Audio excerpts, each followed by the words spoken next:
My name is Paul, and I want to share with you a story of how I went from a place of darkness, addiction, and hopelessness to experiencing the transforming power of God's love and grace. It all began like any ordinary day for me. I had always been a young man with a love for movies, especially action-packed thrillers. I found myself drawn to violent films, to stories filled with fighting, chaos, and bloodshed. It wasn't just casual watching, it became a craving, a compulsion. But I didn't realize how dangerous this addiction was. One evening, a friend invited me to watch a new series.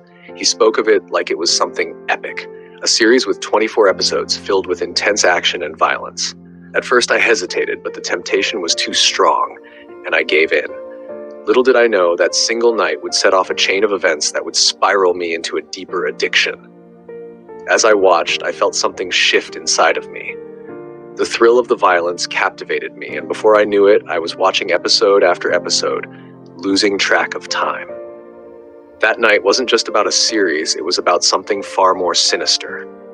Watching that series slowly but surely began to destroy the core of my spiritual life. My morning devotionals became rushed, or worse, non-existent. Prayer became a distant memory. The more I watched, the more the desire to seek out even more violent, intense movies consumed me. Every night I found myself glued to the screen, unable to stop, unable to tear myself away. The craving for violence on the screen was like a fire inside me, burning and insatiable.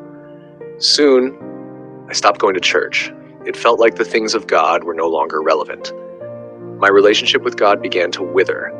I wasn't angry at God, but I didn't feel His presence. I felt lost, hopeless, drowning in a sea of addiction where I could not escape. I would stay up all night watching movies, my mind spiraling deeper into darkness while my spirit grew numb. But then something began to happen, something I didn't expect.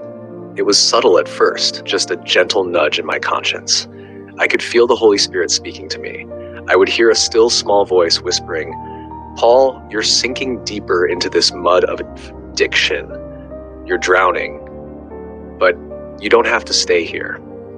I wanted so badly to stop. I wanted to pick up the Bible again and pray, but something inside me was holding me back. I felt completely powerless. I felt like I couldn't even open my mouth to pray.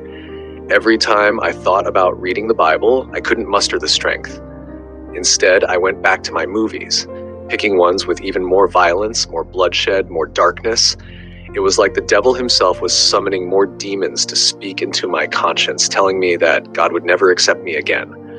I was beyond redemption. I was too far gone. But in the midst of my despair, God was still there. Even when I felt like I couldn't speak, I began to talk to God in my thoughts. I started to pray quietly in my mind, even when I couldn't open my mouth. And then something miraculous happened. The Holy Spirit, through God's grace, gave me the strength to pray again. Slowly, I began to read the Bible, starting with just a verse here and there. One day I came across Genesis 1:1. In the beginning, God created the heavens and the earth. That verse, those words struck me deeply. God created everything. If He could create the universe from nothing, surely He could create a new beginning for me. And in that moment, I believed it.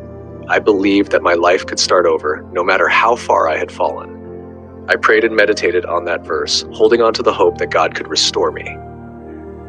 Day by day, my desire for violent movies began to fade. It was as if God was cleaning my mind, cleansing me from the filth that had taken root in my heart. The craving for those movies vanished, and instead, I found myself craving the things of God, His Word, prayer, worship. I began to have devotionals again, morning and evening. I started praying 3 times a day, and as I did, I felt my heart growing closer to God. I went back to church, not just as a member, but with a renewed zeal and passion to serve Him. And now, years later, I stand before you as a testimony to God's power and grace. God didn't just restore me, He transformed me. The greatest news is that I am now a pastor at my church. I am living proof that no addiction, no matter how strong or consuming, is too much for God to overcome. Right?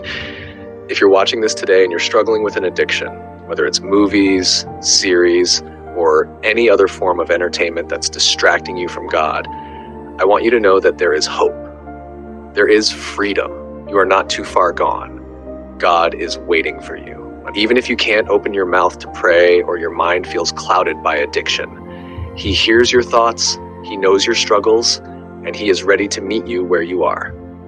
Don't give up.